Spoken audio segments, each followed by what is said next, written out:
If you want to know how to say Spanish Christmas words easily and not be bored, then keep watching. If this is your first video with me, hola, I'm so glad you're here. Me llamo Nicole, and I have fun activities to help you learn Spanish. Ready to surprise everybody with all the Spanish words you know? Hit the thumbs up button. Repeat the words after me so you can practice saying them, and then see how much you can remember. Feliz Navidad.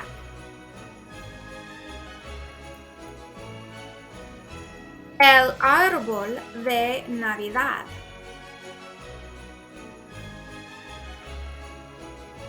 La decoración navideña. El adorno.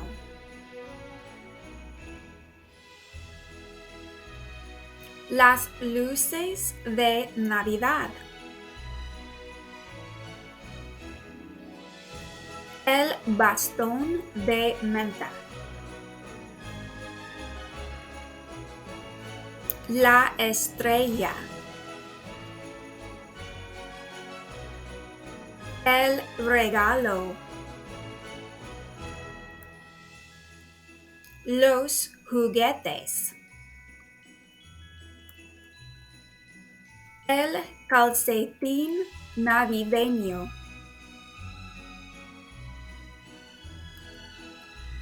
Papá Noel. El reno. El trineo. El nacimiento. La leche. Las galletas. El hombre de jengibre. El dulce.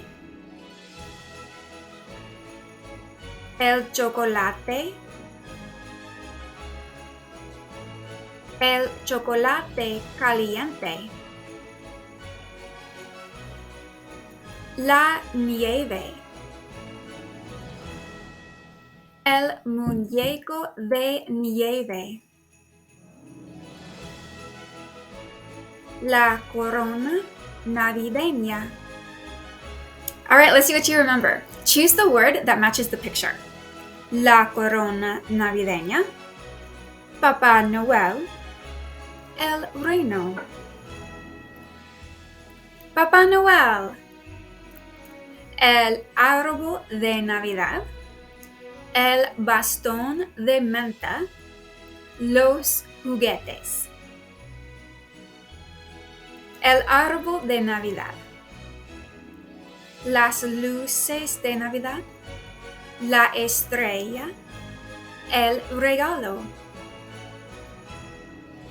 El regalo. El chocolate caliente. El calcetín navideño.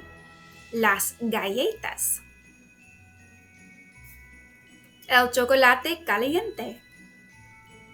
El muñeco de nieve. El dulce. La leche. El dulce. Did you get them all right? Excelente. If you want to keep practicing Spanish with me, make sure to hit the subscribe button so that you don't miss my next video, decorating a Christmas tree. And parents, do you want your kids to keep practicing these Christmas words in Spanish? Make sure to click the link in the description box for my free Christmas Spanish fun book. Your kids can keep practicing these Christmas words in Spanish and surprise everybody with all the Spanish they know. Hasta luego!